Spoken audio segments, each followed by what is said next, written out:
Continuamos con la Feria Iberoamericana del Libro Chaco 2021. A continuación, presentaremos la charla Narrar lo imperdonable, literatura y abuso sexual infantil a cargo de Virginia Feynman. Virginia nació en Buenos Aires en 1971. Es periodista, escritora, traductora y docente. Narrar lo imperdonable es una charla que abordará situaciones de abuso sexual infantil, para la cual tomará 8 relatos diferentes como puntapié para sacar a la luz eventos traumáticos de la infancia y utilizando las palabras para darle voz a aquello que parece imperdonable. ¿Qué tal? ¿Cómo les va? Muchísimas gracias por haberme convocado en esta oportunidad a este evento que crece cada vez más, la Feria Iberoamericana del Libro en un lugar tan querido como Chaco. Quiero acercarles el tema sobre el que vengo trabajando desde hace un tiempo, dando talleres, investigando, leyendo mucho, que es narrar lo imperdonable, así le llamé a esta aventura en la que de lectura, de docencia y de descubrimiento personal también. Narrar lo imperdonable, los cuentos que tratan el abuso sexual infantil en la infancia, maneras de narrar lo imperdonable. Estoy hablando de literatura que no es la LIG, que no es la literatura infantil y juvenil, que necesariamente simplifica la cuestión porque debe ser llevada a la escuela, porque está al servicio de la ESI, de la tan necesaria ESI que pedimos en las escuelas, y que está dirigida a un público infantil, además con una función más bien de prevención, ¿no? Se queda en el hecho puntual, enseña que nadie debe tocar nuestros cuerpos y apunta a poder prevenir y evitar, y tiene una misión concreta. Hago un recorte, yo voy a hablar de literatura hecha por adultos, por adultes, para adultes, porque ella lidia con otras complejidades, aborda campos más intrincados que tienen que ver con la evolución necesaria de ese hecho de abuso sucedido en la infancia en la adultez, ¿no? El abuso no termina en el momento en el que sucede. Quienes lo sufrieron, quienes lo sufrimos, vamos experimentando a lo largo de nuestra vida diversas situaciones que tienen que ver con una enorme confusión. El abuso es un hecho complejo, ¿no? Presenta al cariño unido a la agresión, la confianza, alguien de nuestro entorno familiar, una persona a la que quizás queremos y en la que confiamos, de pronto avanza mucho más de lo que hubiéramos deseado, esperado o sabido sobre nuestros cuerpos. Hay sentimientos de culpa, pero también hay disfrute. La sexualidad infantil existe y es manipulada y estimulada por el pedófilo. Entonces se arma una gran mezcla con la que después es bastante difícil lidiar en años siguientes, donde se mezcla, bueno, justamente todo esto, ¿no? Afecto, agresión, daño, confusión, placer, confianza, confianza traicionada y mucha culpa. Bueno, todo ese gran conjunto de sentimientos podemos encontrar en este pequeño corpus que seleccioné de cuentos que tratan justamente el tema del abuso sexual infantil. Se trata de un tema que todavía está en el campo de lo inefable, ¿no? Aquello sobre lo que no se puede hablar, que no es verbalizable. No hallaste fórmula pudorosa, ni clara, ni concisa de confesarte, dice la protagonista del cuento El pecado mortal, que escribió Silvina Ocampo, y que sufrió un abuso a manos del empleado de confianza de la familia, y en el momento de tomar la comunión siente que cometió ella un pecado mortal, pero sin embargo no sabe qué nombre ponerle, pues ella no entiende realmente qué sucedió. Justamente no hay palabras en el universo infantil, y yo diría en el universo adulto también faltan bastantes palabras para nombrar el abuso. ¿Qué esperaba? Dice la protagonista de Andado, el cuento de Lucia Berling, esta escritora estadounidense a la que celebramos tanto, descubrimos de manera póstuma y aprendimos a amar realmente. Lucia Berling tiene un cuento también muy autobiográfico, como es toda la obra de ella, donde siendo una niña de 14 años en Santiago de Chile, de una aristocracia chilena, queda subyugada por un señor, un terrateniente, muchísimos años mayor que ella, amigo de su padre, que termina también abusando de ella. Lo que pasa es que ella se sentía enamorada, porque esta también a veces es la manera de proceder de un abusador, ¿no? Una enorme seducción, una enorme estimulación, una cuestión muy elogiosa de sentirse, las niñas se sienten elegidas, ¿no? Y caen en esta especie de trampa. ¿Qué esperaba? Dice esta protagonista, Laura. Mis sueños no iban más allá de un beso. Se sentía enamorada, pero no tenía ella capacidad de simbolizar, ni de procesar, ni de desear nada que fuera más allá. Eso ya pertenecía al mundo del adulto. Entonces veamos cómo faltan palabras todo el tiempo.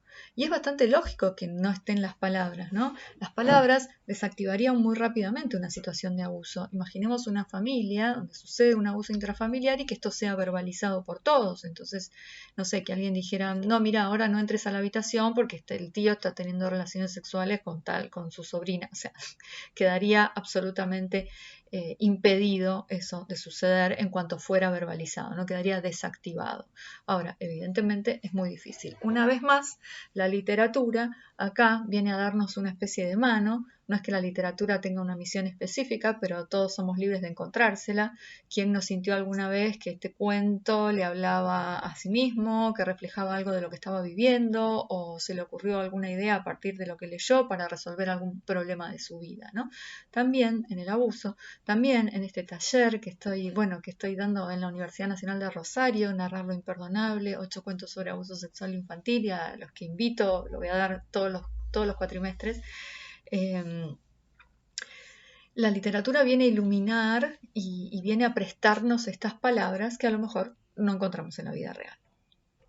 ¿Qué autores trabajaron esta temática? Bueno, las novelas. En las novelas el hecho de abuso en general es más episódico, tiene que ver con alguna línea del argumento y no es el centro de la novela, y por eso no son los textos que yo tomo. Pero no quiero dejar de nombrar a Claudia Boff con su novela El ojo y la flor, donde el personaje de Juana es una niña abusada y es una voz potente la que le dice a Juana lo que tiene que hacer, y esas órdenes sobre Juana llegan a ser realmente angustiantes. Klaus y Lucas, que es una novela muy leída en este momento, maravillosa, de Agota Christoph. La secretaria del cura, ahí tiene un avance bastante impactante sobre el cuerpo de los mellizos, de estos mellizos que son Klaus y Lucas, mientras los baña, ¿no? Son niños ellos todavía y tiene un avance sexual sobre ellos. No termina muy bien la secretaria del cura después a manos de los mellizos, y ahí hay una especie de justicia por mano propia, de venganza. Y bueno, la novela de Belén López Peiró, también muy promocionada y muy conocida de la mano justamente de que aborda este tema, donde Belén habla de su propio abuso y además hace una cuestión coral que es interesante porque incluye otros discursos, el discurso médico, el discurso familiar, el discurso jurídico, incluso ella incluye partes de la causa en la que denunció a su abusador, que era su tío y integrante de la policía. ¿Por qué volvías cada verano? Se llama la novela de Belén López Peiró. Como decía, yo preferí centrarme en cuentos. Los cuentos tienen un formato muy asible, es algo que se puede trasladar al aula, al taller, y además el cuento por su característica formal primordial, la característica formal primordial del cuento es que pendula sobre un solo hecho, no pasan 50 cosas en un cuento, y ese hecho que lleva el argumento y la trama, cuando es un hecho de abuso, le da una potencia considerable. Además, privilegié mucho la calidad literaria. Estos autores y autoras son todos maravillosos y cada uno de estos cuentos, además de girar en torno del abuso sexual infantil, son cuentos que vale la pena leer en sí mismos. Vamos a recorrer algunos autores y autoras. Silvina Ocampo, como les decía, nuestra autora de esta élite aristocrática, social, económica y cultural argentina, tiene un cuento maravilloso que se llama El pecado mortal, que es el que voy a desarrollar en profundidad en esta charla que estamos compartiendo, así que no avanzo por ahora con ella. Aurora Venturini, todo lo contrario a Silvina Ocampo, una autora sin los buenos modales de la clase alta, una rabalera platense, autora que conocimos también, que recorrió todo el siglo XX, pero que la conocimos recién en el siglo XXI, porque cuando ganó el premio que la llevó a ser conocida tenía 85 años.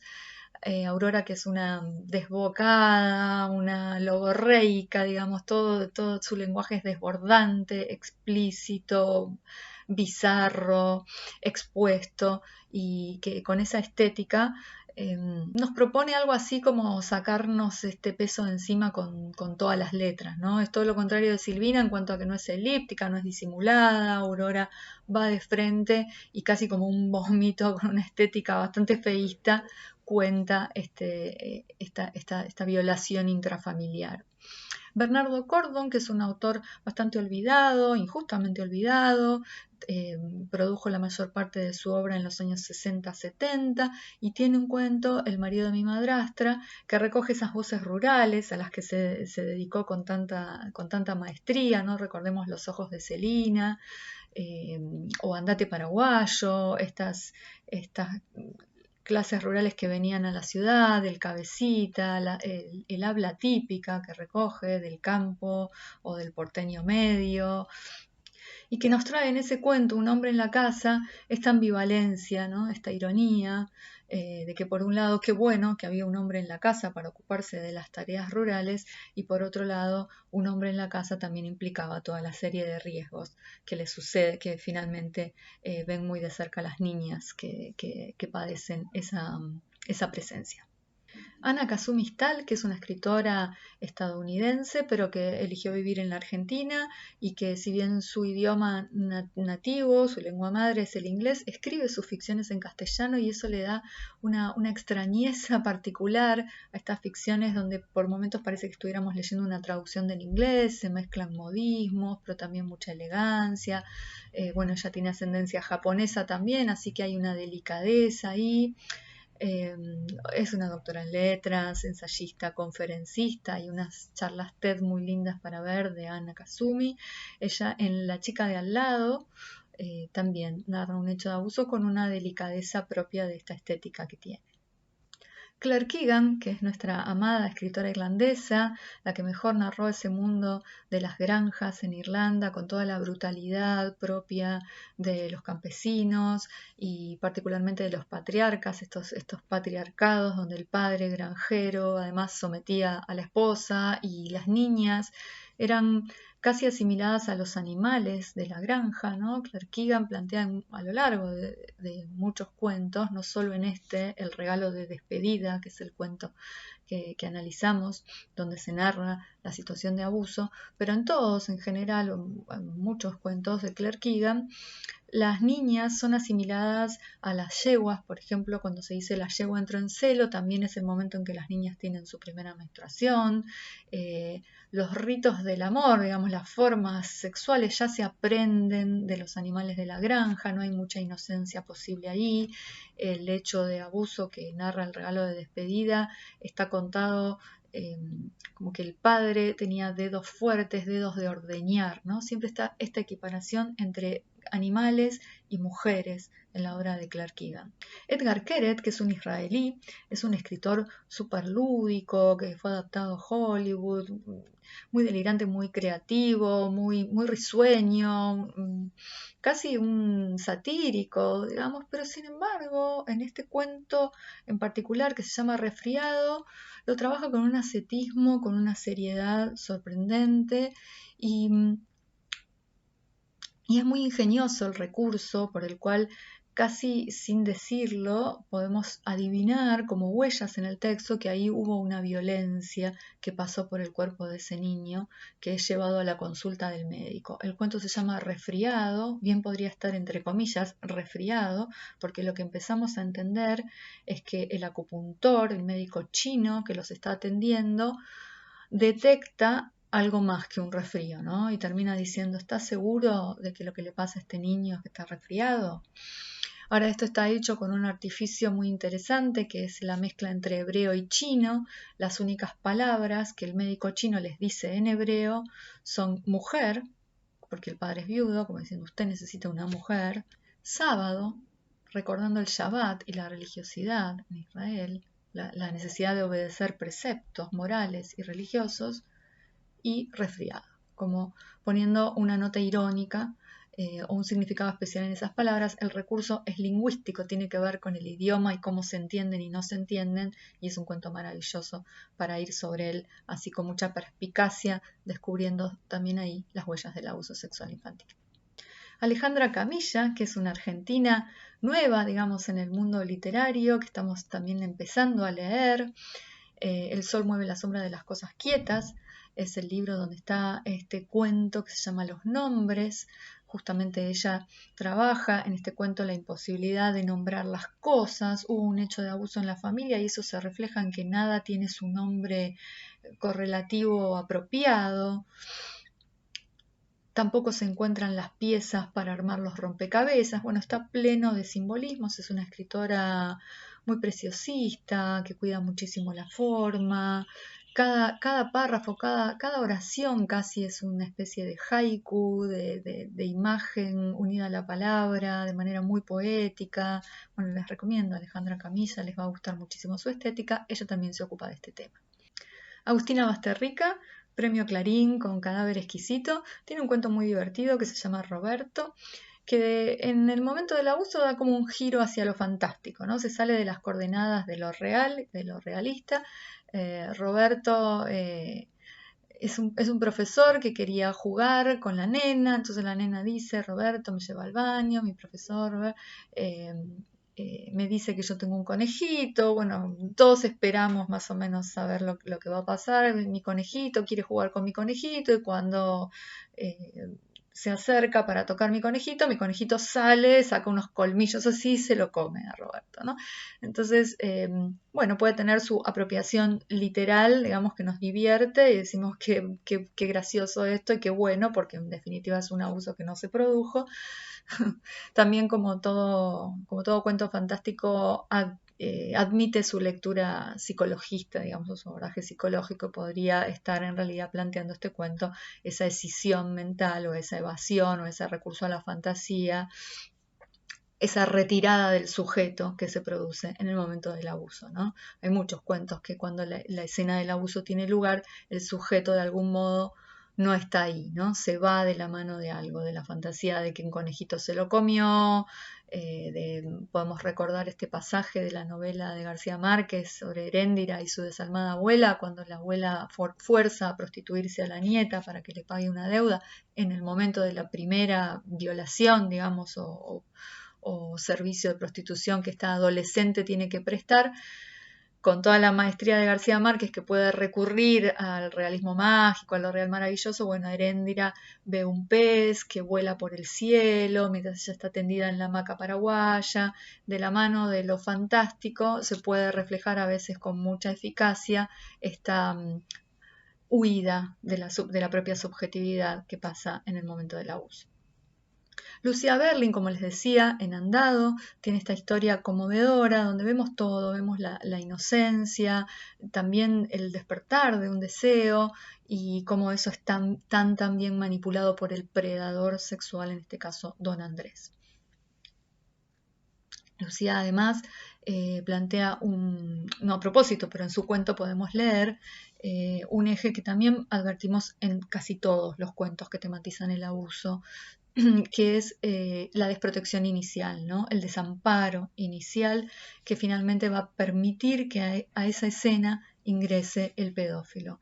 Hay un desmaternaje, hay un despaternaje, no hay figuras de cuidado, la situación es precaria, esa joven, esa niña o ese niño están de algún modo ignorados, no hay sobre ellos una mirada atenta. Ella lo muestra muy bien con esta madre, la madre icónica de Lucía Berling, la que atraviesa toda su obra. Es una madre muy divertida, pero es una madre alcohólica que en definitiva no salía nunca de la habitación. Y el padre es este padre canchero, ¿no? Que más bien hace alianza con otros varones y termina siendo casi un cómplice de don Andrés, el predador sexual. Bueno, voy a ir un poco más rápido, así puedo decir algo más en profundidad sobre algún cuento en particular, pero no quiero dejar de nombrar y de nombrarles y de acercarles y de convidarles de algún modo la lectura de Paulina Flores, que es una chilena, también tiene un cuento que se llama Laica sobre este tema, Sergio Fite, argentino, Historia de una nena, John Cheever, El marido rural, narra un hecho de abuso, John Cheever, el norteamericano, Mónica Ojeda, que es ecuatoriana, Fernanda Ampuero, también, dos escritoras ecuatorianas, y finalmente Boris Katunarich, nuestro querido compañero, fundador de la agencia Paco Urondo, periodista, poeta. Boris acompañó la salida de este libro con una serie de notas y de expresiones en sus redes sociales donde donde reconoce y denuncia este abuso intrafamiliar que sufrió cuando era chico de parte de su tío. Diciendo que lo de él es un grito de guerra, ¿no? Y que la literatura también acá vino como a darle esta mano para poder expresarlo. El libro se llamaba, el poemario, es un poemario, es precioso, se llamaba originalmente Las violaciones, después él le cambió el título, ahora se consigue como poemas para torcer el rumbo del color de los ojos. Es intrincado, ¿no? Porque uno diría poemas para, naturalmente lo que te sale, poemas para torcer el rumbo de los ojos, pero no es torcer la mirada, sino torcer el rumbo del color de los ojos, algo muy difícil de torcer. Es muy difícil cambiar el rumbo del color de nuestros ojos. Casi está diciendo como quisiera ser otro, ¿no? Poemas para ver si puedo ser otra persona. Bueno, en este poemario bellísimo, Boris tiene algunas expresiones que quiero traerles, poéticas, ¿no? No está abordado de manera literal el abuso. Él habla de, por ejemplo, en un momento, esta baba problemática en mis pantalones. Algo que se me va pudriendo por dentro. Le dice a alguien, estoy esperando que mueras para poder correr. Y una necesidad permanente de gritar. Si tenemos un poquito de tiempo, leo después este poema que empieza, quiero dejar un exilio, un hiperbólico silencio permanente y pasar a ser el grito, va del silencio absoluto a ser el grito, a que ningún alambrado puede detenerlo, yo soy todo el grito. Bueno, eso es un poco también, como decíamos de Aurora Venturini, una necesidad, escribir lo que ya no se puede guardar adentro. Bueno, quisiera entonces, ahora que hicimos este panorama general y quedan mencionados y quedan todos estos autores y ustedes invitados a leerles, centrarme puntualmente en algún cuento para que podamos disfrutar más de cerca de algunos recursos, de su estética, de cómo trabajó el tema. Como decía, me gusta mucho este cuento de Silvina Ocampo, El pecado mortal. Es un cuento que lo escribió en 1961, así que veamos también lo novedoso y lo pionero del tema, ¿no?, en la literatura, y que integró la antología 25 cuentos argentinos magistrales, que salió en 1975. Silvina estaba un poco a veces alejada de la edición propiamente dicha, ella producía, salía en suplementos y bueno, después su compilación dentro del mercado editorial fue como otra historia, ¿no? Ella, este cuento recién compilado en 1975 y que ahora se consigue los cuentos completos que salieron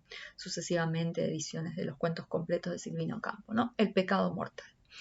Cuando sale, el antologista tiene unas palabras particulares para este cuento que quisiera traer. Dice quien lo compila, ¿no? Sin entrar a considerar el enfoque interpretativo de la autora o el juicio que los hechos de este cuento le sugieren, creemos que con solo abordar un tema tan espinoso se ubica a Silvina Ocampo en algún sector del cuento de avanzada. En esta rara y profunda creación, lo horrible imita lo hermoso. Esta es una frase que está en el cuento, ¿no? Lo horrible imita lo hermoso. Qué definición del abuso también. Donde algo que en su justa medida, a la edad correspondiente, cuando sí estamos preparados para ello, es hermoso, que es el amor de los cuerpos, el encuentro sexual, en la infancia es una imitación de eso y es horrible, ¿sí?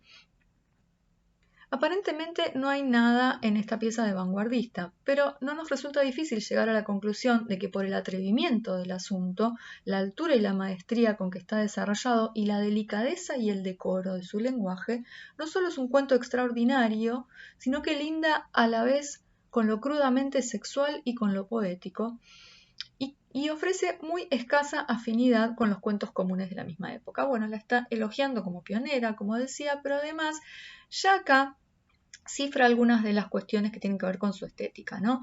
Es crudamente sexual, porque todos entendemos al leer este cuento qué es lo que está pasando, pero nunca está dicho, está tratado con delicadeza y decoro, ¿no? O sea, hay un atrevimiento del asunto, como dice, todos tenemos muy en claro que este criado de la familia de Silvino Campo, que es Chango, el hombre de confianza de la familia, abusa de la nena. Pero nunca está dicho. ¿Y por qué nunca está dicho?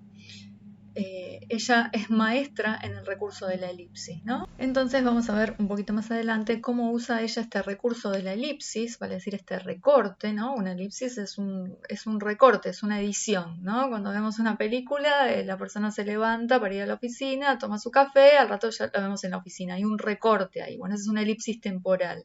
Ella usa elipsis en las situaciones donde retasea algunas partes para que suceda, bueno, casi como sucede en la vida real, ¿no? De manera escondida, de manera que entendemos claramente, pero nadie podría decirlo con todas las palabras.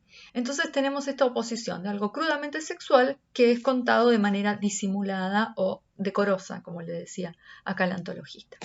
Lo que a mí más me fascina de este cuento es el recurso formal de la segunda persona, ¿sí? ¿Qué es la segunda persona? Es una alocución directa, le estamos hablando a alguien, ¿no? Cuando pensamos en la conjugación de los verbos, yo soy, tú eres, o sea, tú eres, me estoy dirigiendo a alguien, es una advocación.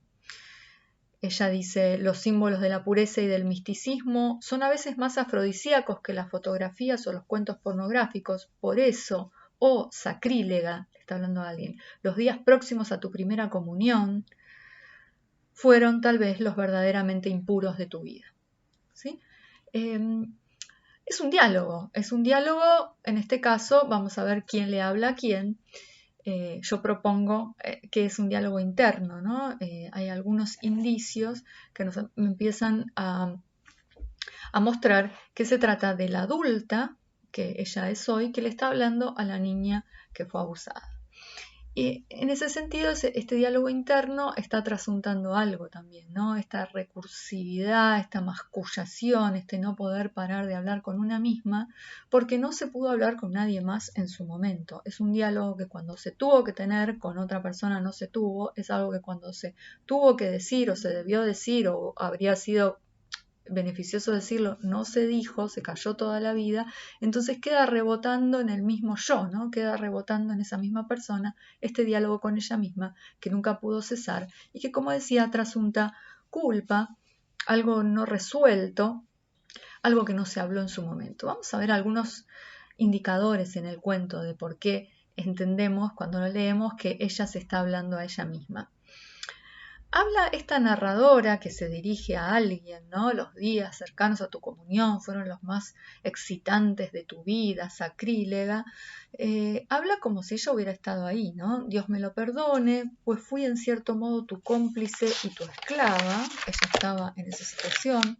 Yo sé que una lengua de víbora de las que nunca faltan dijo, finalmente un hombre es un hombre, ¿cómo la dejan sola con un hombre? Yo sé, o sea, ella escuchó, estaba ahí, en esa casa señorial, desde donde se veían los barcos y la torre de los ingleses. La cara de Chango ese día estaba, Chango el sirviente, el abusador, la cara de Chango ese día estaba más borrosa que de costumbre, en la calle no lo hubiéramos conocido ni tú ni yo, aunque tantas veces me lo describiste.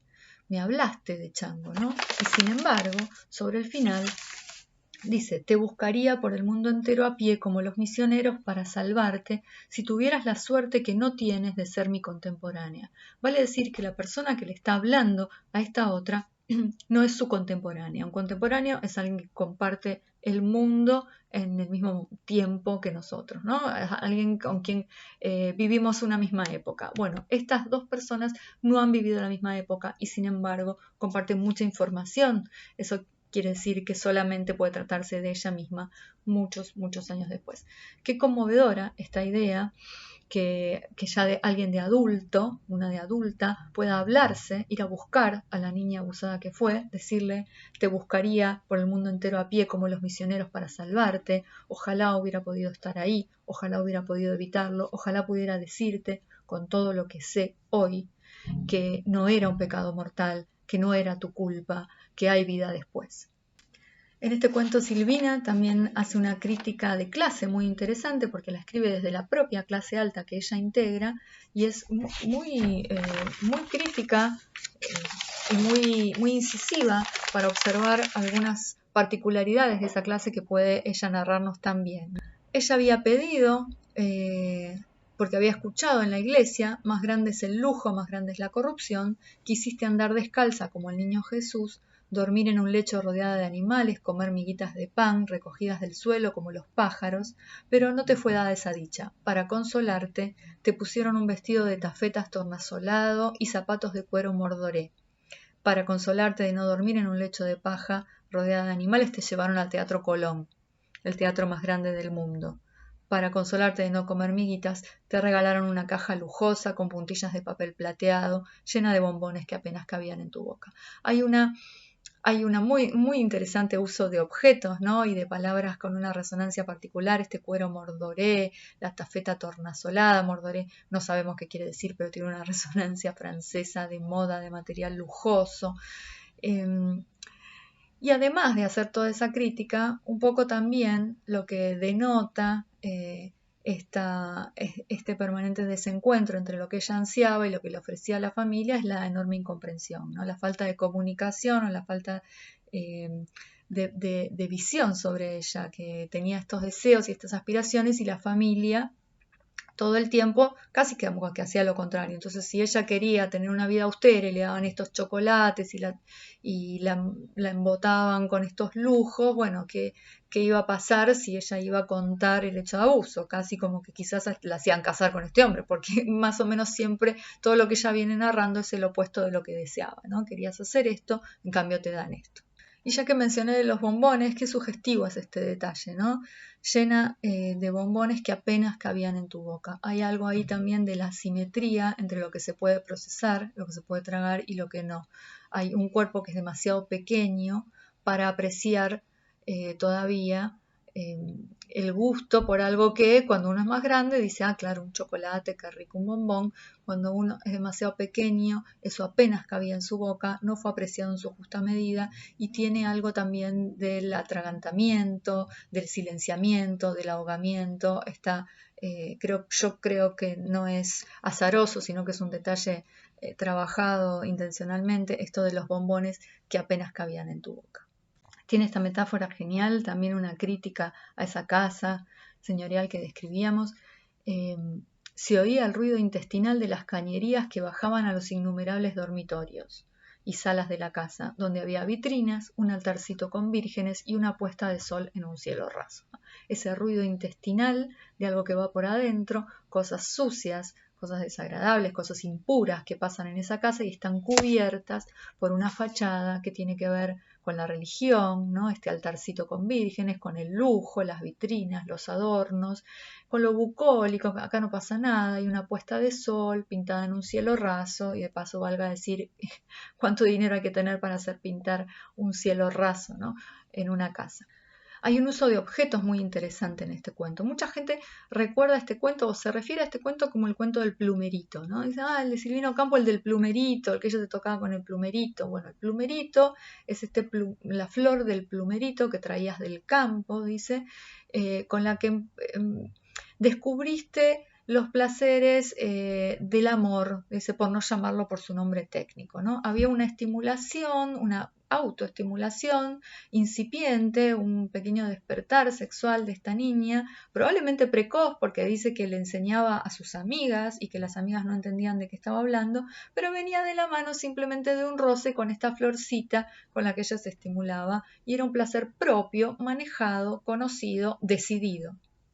Este plumerito, que es un objeto muy pregnante, que es un objeto que uno casi puede visualizar, ¿no? Por el color rojo, por la sonoridad de la palabra, que parece así como algo chiquito, medio cosquilloso, uno puede imaginárselo. Es un objeto que, como nos dice Flannery O'Connor, está cargado de sentido, ¿sí? Para cuando Chango se lo roba, ya ese plumerito no era un simple plumerito, sino que además cargaba con esta sexualidad incipiente, con esta intimidad, y de algún modo al ponérselo además en la chaqueta de lustrina, esa acción también muy visual, está de algún modo diciendo, bueno, me apropio de esto, me apropio de tu sexualidad, sé lo que haces porque te veo, entonces, bueno, yo sé que este objeto es significativo para vos, porque sé lo que haces con ese objeto, me traigo eso para mí y además se lo muestro a todo el mundo, porque vos qué vas a decir, ay mamá, Chango me robó el plumerito con el que, o sea, sería incómodo, de manera tal que soy impune. Y el mecanismo por el que entendemos que se produjo la exhibición de los genitales es tan sutil y tan elíptico como todo el cuento. Dice, la primera vez que miraste por la cerradura, un exiguo chiflón, un chiflete, es decir, entró por la cerradura e hizo volar tu pelo y cerrar tus párpados. Te alejaste de la cerradura, pero la voz de Chango resonó con imperiosa y dulce obscenidad. Muñeca, mirá, mirá. Volviste a mirar. Un aliento animal se filtró por la puerta. No era ya el aire de una ventana abierta en el cuarto contiguo. Vale decir, entre ese primer chiflete que entraba por la ventana y la cerradura se filtró algo que produjo un aliento animal, se filtró un cuerpo humano, ¿no? Esta cuestión de la animalidad, del olor, tiene que ver con los genitales, con lo animal, la interposición de ese cuerpo entre el aire y la cerradura es lo que produce esa sensación donde nosotros, solo nosotros como lectores, nos hacemos cargo de todo el peso de entender que ahí lo que hubo fue la exhibición de los genitales. Arrancaste con un peine la peluca de tu muñeca. Qué bien está esto también, este cuento, como en tantos otros, y es un recurso narrativo, usar objetos para denotar estados de ánimo, ¿no? Ella está, presionada, nerviosa, sabe que Chango se le va a acercar porque se han quedado solos en medio de ese velorio familiar, la madre la dejó al cuidado de Chango y ella ya sabe lo que va a pasar y pretende jugar, dice, con esa aplicación fingida que tienen a veces los niños, como si Dios te mirara, te hacías la que jugabas, pero arrancaste con un peine la peluca de tu muñeca. También en esa acción que denota su nerviosismo hay mucho para leer, hay un ataque a la femineidad, hay un ataque al pelo, a todo aquello que puede hacer que una resulte atractiva para otro, ¿no? A la propia a la belleza, se le inflige un daño y también de algún modo el fin de la infancia, ¿no? Yo ya no estoy para jugar con muñecas, esta etapa de juego y de inocencia se terminó, hoy dejo de ser una niña, ¿no? Arranca la peluca de la muñeca. Bueno, para traer brevemente otro cuento, así ya para terminar, ¿no? Pero quisiera contraponer este de Silvino Campo al que me dediqué más, con otro que es casi su opuesto, que es el de Bernardo Cordon, por varias cosas. Es un cuento escrito por un varón, es un cuento donde el entorno, como decía, es rural, su tratamiento no es poético ni sofisticado el lenguaje, ni tiene este tratamiento formal de la segunda persona, es un cuento absolutamente naturalista, realista, rescata el costumbrismo, el habla local de estos campesinos, toda la paleta de Cordon es rural, pasa otra vez lo que yo contaba que pasaba con Claire Keegan, las personas están asimiladas a los animales, la estética es abierta, no va a decir esta elipsis del exiguo chiflón de la cerradura, sino que directamente dice encontramos al padrastro encima de mi hermana en el granero, y no están estos buenos modales, el decoro de la clase alta. Quizás da para pensar, ¿no? Cómo los hechos de abuso de clase que suceden en la clase alta en general son narrados con mucha sofisticación y delicadeza, y los que suceden en los ámbitos más marginales están expuestos con toda su crudeza.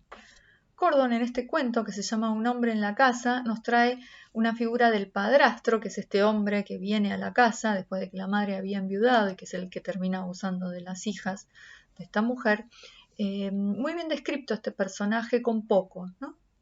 Casi con una línea, cómo tragaba, era una persona voraz, le gustaba mucho el pescado, tenía mirada aguada, era alto, colorado y sobre todo la voracidad del padrastro está marcada a lo largo de todo el cuento, que como decía es lo que termina provocando su muerte, ¿sí? Porque se ahoga con la espina del pescado que tragó demasiado rápido.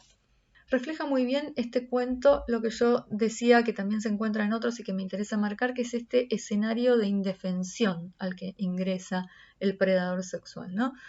Empieza así el cuento. A mi padre lo mataron en una pelea y desde entonces a mi madre la llaman la viuda del carretero. Después no hubo ningún carretero para carrear los rodillos del aserradero. Mi hermano era muy chico para aprender el oficio. Ningún hombre se interesó, pues por mi madre la carreta se pudrió bajo la lluvia y los bueyes murieron de puro viejos. tenemos un padre que fue asesinado, no hay carretero, el hermano muy chico, los hombres no venían, la carreta se pudrió, los bueyes están viejos, ¿no? Hay toda una deprivación, hay toda una carencia, hay todo un escenario que de algún modo es muy vulnerable y está predisponiendo la entrada de este hombre que finalmente termina siendo desastrosa, ¿no? Pero esa indefensión inicial me parece que está como muy bien marcada en este comienzo de Cordon y por eso quería reponer ese fragmento textual.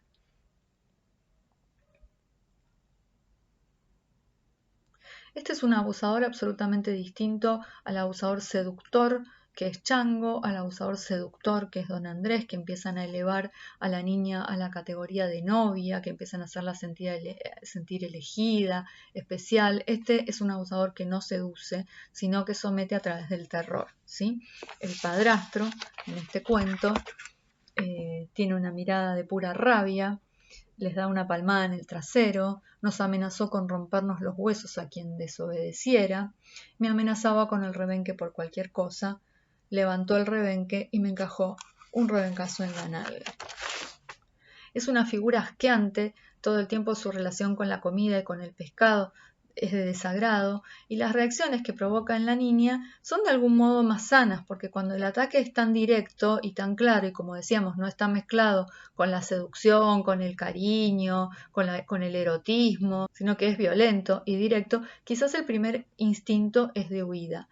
De todas maneras, el resultado final termina siendo también el de la inmovilidad. En un caso, porque se hicieron las cosas de manera tal que la niña sienta que tiene que estar ahí porque es su lugar de novia o de mujer, en este caso, por el mero efecto del terror y el castigo físico, se logra un resultado similar. Otro tema que me interesa del cuento de Cordon es una inversión que se produce en muchas situaciones de abuso entre los roles de madre e hija, ¿no? Hay como una jerarquía que se invierte. Las hijas pasan a ocupar el lugar de la madre porque la madre o bien es alcohólica y está incapacitada como la de Lucía Berlin y la de Ana Casumistal, o bien está ausente en sus compromisos sociales como la de Silvino Campo, o bien está muerta como pasa en otros cuentos también. Por ejemplo, en Resfriado de Cordon, la madre está muerta.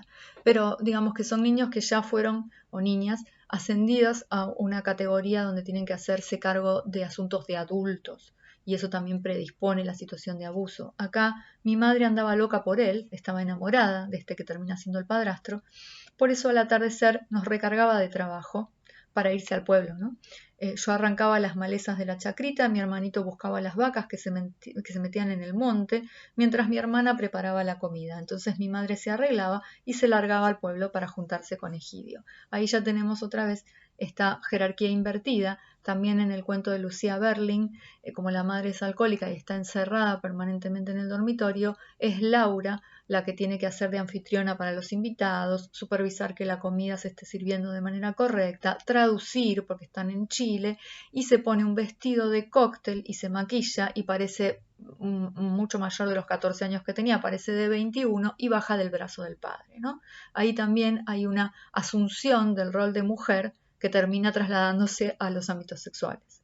Quizás lo más perturbador de este cuento de Cordon es una noción de existencia-destino de las niñas, ¿no? Parecería que ninguna de las niñas en este cuento puede evitar el hecho de ser abusada por alguien.